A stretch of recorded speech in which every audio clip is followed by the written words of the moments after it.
설교 제목 따라합니다. 성탄을 빛낸 조연 동방박사처럼. 여러분, 아기 예수 탄생하신 성탄절을 한편의 영화로 가정해 보십시다. 그러면 감독은 누굴까요? 당연히 하나님이시죠. 하나님이 성탄을 계획했고 또 감독, 각본, 촬영, 편집 하나님 다 했습니다. 아멘이죠? 그러면 성탄의 주인공은 누굴까요? 아기 예수님이시죠. 주인공이 없는 영화는 없습니다. 주인공, 주연이 확실해야 됩니다. 주인공이 시시한 영화 흥행합니까? 안 됩니다. 정말 영화는 주인공이 누구냐, 주연이 누구냐 관건입니다. 성탄의 주연, 주인공은 누구입니까? 하나님의 아들 아기 예수입니다. 성탄절이야말로 탄생하신 아기 예수님의 스토리이지 않습니까? 그러면 성탄의 조연은 누굽니까?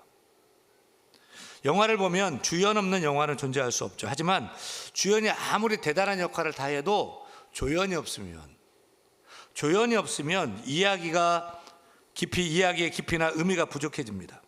조연은 주연을 돋보이게 하고요, 이야기의 흐름과 전개를 부드럽게 하고 맛깔나게 하는 그런 역할을 합니다. 성탄절에도 조연이 있지 않습니까? 주연이신 예수님을 돋보이게 하고 또 어떻게 성탄을 맞이해야 되는지 우리에게 가르쳐주는 멋진 조연들이 있거든요. 성탄의 조연들은 여럿 되는 것 같아요. 1번이 누구예요? 마리아예요. 2번은요? 요셉이에요. 3번은요? 동방박사예요. 4번은요? 목자들이에요. 5번은요? 악당도 있어요. 헤로당도 있어요. 제가 번호를 매겼는데 조연도 다 급이 달라요. 조연도 다 레벨이 있고, 레벨이. 1급 조연 누구예요? 마리아예요.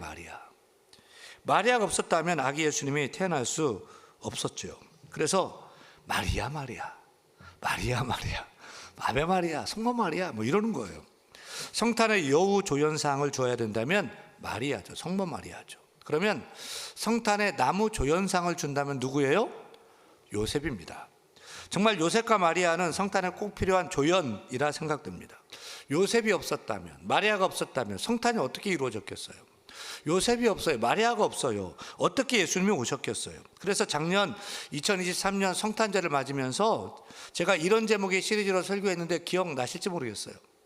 성탄을 만든 조연 마리아처럼, 성탄을 만든 조연 요셉처럼, 성탄절 당일 축하 예배 때는 성탄의 주인공 예수님처럼. 기억나요? 명설교였는데 기억 안 나요? 제목을 잘 보세요. 성탄을 만든 조연이에요. 아기 예수를 낳은 어머니 마리아, 그리고 자신의 핏줄은 아니지만 다윗의 혈통으로 아기 예수를 양육한 양부 요셉은 아기 예수를 이 땅에 탄생하게 한 성탄을 만든 조연이라 할 수 있습니다.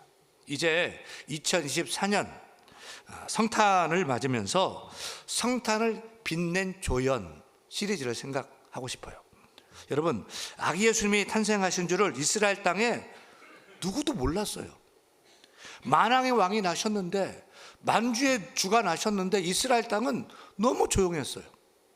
근데 그 성탄을 세상에 알린 사람이 있죠. 누구죠? 동방박사들이에요. 유대인의 왕으로 나신 이가 어디 계십니까? 라면서 예루살렘 궁을 두드리면서 헤롯 왕에게 유대인의 왕, 인류의 왕 메시아가 나셨는데 아십니까? 어디 계십니까? 왕에게 가르쳤습니다. 또 대제사장, 또 백성의 서기관들 뿐만 아니고 예루살렘의 백성들에게도 메시아의 오심을 다 알려서 예루살렘을 한바탕 소동케 한 이가 있죠. 누구죠? 동방박사들입니다. 더욱이 동방박사의 방문이 없었다면 예수님의 탄생은 그저 나사렛 목수 요셉과 마리아의 아들 낳았다는 일로 그쳤을지도 몰라요. 그런데 저 멀리 동방에서 박사들이 3명이 낙타를 타고, 왕 같은 박사들이거든요. 그들이 아기 예수를 찾아온 거죠. 이방인의 대표로 저 멀리서 가장 큰 대국에서 찾아온 거예요. 이렇게 이방인 대표 동방박사들은 탄생한 아기 예수를 유대인 왕뿐만 아니라 온 인류의 구세주요 만왕의 왕으로 맞이한 인물입니다. 한 번은 제가 우리 파평윤 씨 종친 모임에 갔더니 저희 집안의 큰 아버지께서 저한테 이렇게 물어요. 윤 목사, 근데 왜 기독교인들은 이스라엘 신을 믿는 거야? 동양신 믿어야지, 한국 토착신을 믿어야지 왜 이스라엘 신을 한국 사람 믿어? 이렇게 질문을 하셔요. 여러분, 한국에 사는 우리가 이스라엘 신을 수입해서 지금 믿고 있는 거예요? 옛 어르신들은 예수는 서양신이라고 했는데 정말 그런 것입니까? 그런데 여러분, 우리는 이스라엘 신을 믿고 있는 게 아니에요. 우리는 온 인류를 구원하러 이 땅에 성탄하신, 이 한국 땅에 사는 저도 여러분의 죄까지도 다 대신 지시고 온 인류의 죄를 다 대신 지시고 십자가에 죽으셨다가 사흘 만에 부활하셔서 그 예수 이름을 부르는 자마다, 그 예수 이름을 믿는 자마다 구원을 주셔서, 구원을 주시는 우리의 구원자요 우리의 왕이신 예수 그리스도를 믿는 줄 믿으시면 아멘? 그렇습니다. 동방박사 얘기는 마태복음만 기록하고 있어요. 이스라엘 유대인들을 대상으로 쓴 마태복음의 저자인 마태는 왜 다른 복음서에서는 관심 갖지 않는 동방박사 얘기를 적고 있을까요? 성탄하신 아기 예수는 유대인의 왕일 뿐만 아니라 누구다? 온 인류의 구원자이시다는 것을 알리고 싶었던 거예요. 마태는 아기 예수의 탄생으로 인류의 구원이 시작되었음을 선포한 것입니다. 특별히 동방박사가 황금과 유황과 모략을 드리며 아기 예수께 엎드려 경배한 사건이야말로 성탄의 주인공 아기 예수는 누구냐? 만왕의 왕이시다 면서 인류의 왕으로 예수를 더욱 빛나게 한 그 조연의 역할을 톡톡히 했다고 볼 수가 있습니다. 여러분, 동방박사 역할이 이 정도면 주인공인 아기 예수를 빛낸 조연의 역할은 충분히 했다고 여겨지지 않습니까? 그래서 오늘 성탄을 빛낸 조연 동방박사처럼 다음 주일은요, 성탄을 빛낸 조연 목자들처럼, 그리고 성탄 축하 예배 때는 성탄의 주연 주인공 예수님처럼 이렇게 설교하면 뭐가 좀 짝짝짝 또 맞아 들어갈 것 같습니다. 여러분, 우리도 이번 성탄절을 맞으면서 매년 찾아오는 똑같은 성탄절로 맞을 것이 아니라 동방박사처럼, 아멘, 목자들처럼, 아멘, 성탄을 빛내는 조연되어야 하지 않겠습니까? 맨날 엑스트라만 하지 말고 맨날 보고 박수치고 돌아가는 그런 관객 되지 말고 우리도 예수님을 빛나게 하고 우리도 성탄을 빛나게 하고 성탄을 뜻깊게 하는 훌륭한 명품전으로 서야 될 줄로 믿습니다. 여러분, 동방박사는 역사적으로 실제 한 존재했던 인물이었을까요? 아니면 그냥 재미있게 있을 법하게 설정해 놓은 동화 전설의 이야기일까요? 그리고 실제 인물이라면 그들은 누구이고 어떤 사람일까요? 성탄절이 돌아오면 항상 등장하는 동방박사들에게서 우리는 무엇을 배울 수 있을까요? 우리에게 어떤 신앙의 유익을 가져다 줄까요? 사실 동방박사가 누구냐, 실제한 인물이냐, 가상의 설정 인물이냐, 동방박사는 동방에서 찾아온 그런 박사들인데 그러면 그들이 살던 동방은 어디냐, 하여튼 이런저런 주장과 설들이 정말 많아요. 그런데 이런저런 주장과 설을 한 번에 일축시킬 수 있는 역사적인 사실이 하나 있습니다. 이란의 북부 도시 중에 하나인 우르미에에 가면은 그 이란 이슬람 도시 한복판에 십자가를 높이 세운 교회가 있어요. 이른바 동방박사 기념교회가 있습니다. 이 교회 뒤 건물 지하에 가면은 동방박사들의 묘지가 있다는 거죠. 지금의 이란은 유대인들이 바벨론 포로로 끌려갔던 그 페르시아 땅이거든요. 지금 이란에 가면은 지금도 다니엘의 무덤도 있고요, 에스더의 무덤도 고스란히 간직하고 있거든요. 근데 이란 우르미에 가면은 동방박사 기념교회가 있습니다. 교회 측 설명을 들으니까 원래 동방박사들은 조로아스터교 사제들이었습니다. 그들이 별을 연구하다가 하늘의 징조를 보고 그 먼 곳 유대 베들레헴에 찾아가서 인류의 구원자로 오신 아기 예수께 경배한 것입니다. 그 후에 자신들의 고향 우르미에에 다시 돌아와서 개종을 했어요.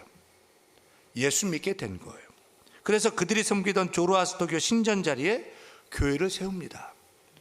그러니까 곧 이 기독교 역사 속에 가장 오래된 교회 중에 하나가 바로 이 교회일 거라고 생각이 들어요. 그들은 거기서 죽어서 그 땅에 묻히게 되었습니다. 그들을 추모하는 대리석 석관 위에 십자가가 새겨져 있다고 합니다. 여러분, 그 이슬람 땅 이란에 동방박사 기념교회가 있는데 그곳에서 주일 예배가 오늘도 드려지고 성도들이 함께 신앙생활을 할까요? 물론입니다. 지금도 500여 명의 성도들이 모여서 예배하고 신앙생활을 한다는 거죠. 이란에서 가장 기독교인 비율이 높은 곳이 바로 우르미에라고 합니다. 이곳에는 동방박사 기념교회뿐만 아니라 공식적으로 여러 교회들이 세워져서 있는, 이란에서는 참 보기 드문 그런 도시인 것을 알 수 있습니다. 그러니까 동방박사는 역사적으로 실제한 인물인 것 맞고요. 동방박사의 아기 경배 사건은 실제한 역사적인 사건인 것 맞습니다. 그렇다면 우리가 성탄을 빛낸 조연 동방박사에게서 무엇을 배워야 될까요? 우리도 오늘 이 시대를 사는 동방박사가 되기를 원하는데 우리는 어떻게 동방박사처럼 행하며 신앙하며 살 수 있을까요? 첫째, 따라합니다. 동방박사처럼 오늘도 우리의 별 예수를 따르자. 여러분, 최근에 별을 본 게 언제쯤 됩니까? 생각해 보세요. 제가 청년 때, 젊었을 때는 별밤, 별이 빛나는 밤에 이 라디오 프로를 들으면서 밤하늘의 별을 바라보는 그 일은 정말 꿀 낭만이었거든요. 요즘은 밤에 불빛이 너무 많고 공기도 좋지 않아서 별 보기가 쉽지 않습니다. 무엇보다 우리의 삶이 너무 바쁘게 돌아가서 밤하늘을 보고 별을 찾을 여유가 별로 없는 것 같습니다. 또 지금은 너무 추워요. 바깥에 나가 하늘 보기가 어렵습니다. 어찌됐든 대도시에서 분주하게 살아가는 우리는 정말 별 볼 일 없는 인생을 살고 있습니다. 하지만 지금 우리와 달리 옛날 사람들은 밤하늘에 관심이 많았습니다. 특히 성경시대의 당시 사람들은 별에 대한 연구가 상당했습니다. 당시 사람들이 갖고 있던 생각은 하늘에서 특별한 일이 벌어지면 땅에서도 특별한 일이 벌어진다고 생각했어요. 하늘과 땅은 연결되어 있다고 생각했어요. 그렇게 본문의 동방박사들은 항상 하늘만 쳐다보며 별의 움직임을 관측했던 천문학자들이었던 것이죠. 그런데 어느 날 동방박사들은 밤하늘을 보는데 아주 기이한 별, 이상한 별, 특별한 별을 보게 된 거예요. 그 특별한 별은 하나님의 인도하심을 나타내는 특별한 표정이었는데 반짝반짝 거리는 것이 아니라 인도하는 거예요. 움직임에 인도하는 거예요. 그래서 그들은 그 별을 인류를 구원할 구원자의 별, 그리스도의 별로 확신합니다. 그래서 그 별을 인도를 따라서 예수님을 찾아 나섭니다. 그런데 그들이 사는 동방 이란 땅이죠. 이란, 이라크 땅, 페르시아 지방에서 유대 베들레헴까지 거리가 상당해요. 1600km가 넘어요. 옆집 갔다 오듯이 그냥 갔다 온 게 아니란 말입니다. 찬송가 116장의 찬양 가사처럼 동방에서 박사들 귀한 예물 가지고 산을 넘고 물을 건너 별 따라와 또다. 다 같이 오 단일 밤의 밝은 별 아름답게 빛난 별 아기 예수 계신 곳에 우리 인도하여라. 예, 그렇습니다. 그렇게 동방박사들은 산을 넘어야 했고 물을 만나 강을 건너야 했습니다. 또 사막도 지났을 것이고 무서운 비바람도 이겨내야 했고 노숙도 했고 맹수의 위협도 당했을 것입니다. 그래도 그들은 별을 따라 계속 갔습니다. 왜냐하면 그 모든 어려움, 고난, 희생보다도 더 중요한 관심사가 그들에게 있었기 때문입니다. 오로지 메시아, 인류의 구원자를 만나려는 염원이 그들 속에 있었기 때문입니다. 그들은 자신들의 안락함을 포기하고 만왕의 왕으로 오신 예수님을 만나기 위한 여정을 떠난 것입니다. 그래서 저는 동방박사들의 여정은 단순한 물리적인 여행이 아니라 아기 예수님께로 인도함을 받은 신앙의 여정이었다고 생각됩니다. 여러분, 동방박사들이 본 그 특별한 별, 그 별은 어떤 별일까요? 본문 마태복음 2장 9절에 보면은 박사들이 본 그 별이 등장하죠. 같이 읽습니다. 박사들이 왕의 말을 듣고 갈새 동방에서 보던 그 별이 문득 앞서 인도하여 가다가 어디에 머물렀죠? 악이 있는 곳에 머물러 서 있는지라 그들이 별을 보고 매우 크게 기뻐하더라. 별이 선 곳에 들어갔습니다. 누가 있습니까? 집에 들어가 아기와 그의 어머니 마리아가 함께 있는 것을 보고 엎드려 아기께 경배하고. 여러분, 동방 박사들이 본 그 별은 어떤 별입니까?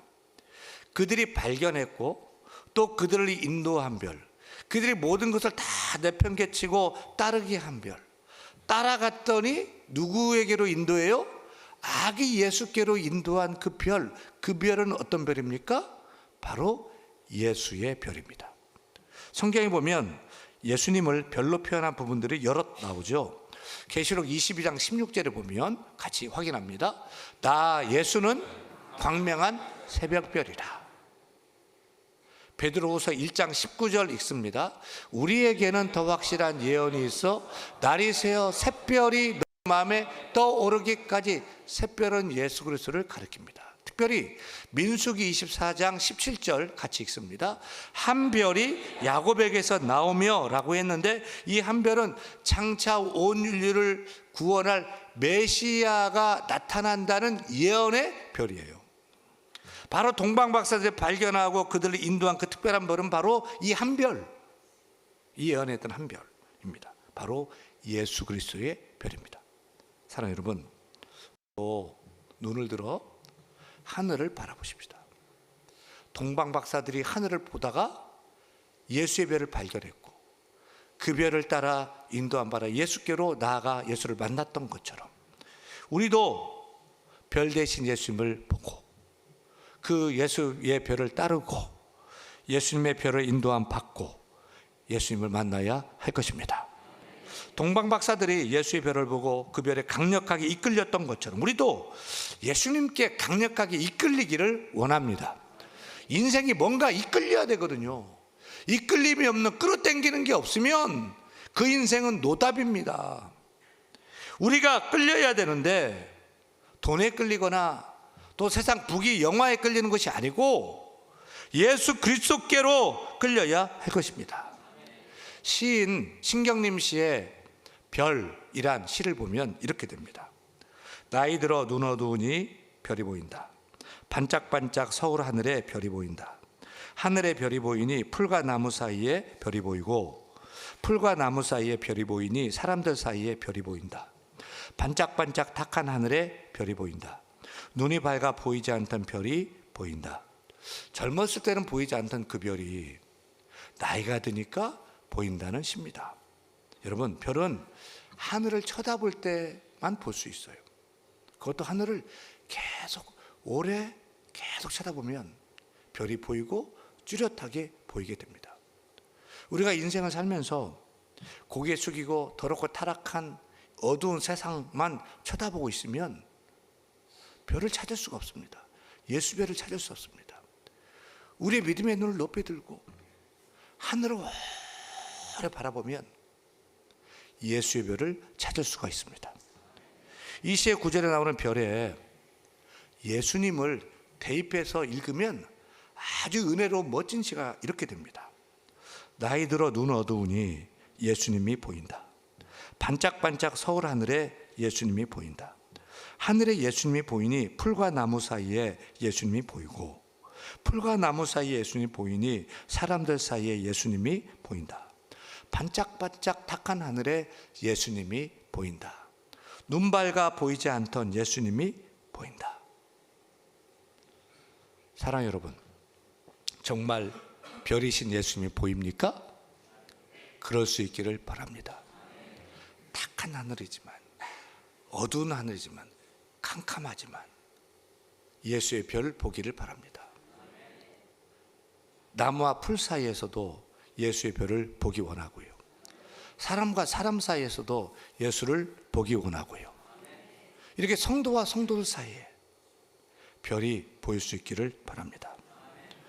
그래서 우리가 예수의 별을 찾고 그 예수의 별을 따라가다 보면 우리도 빛나게 돼요.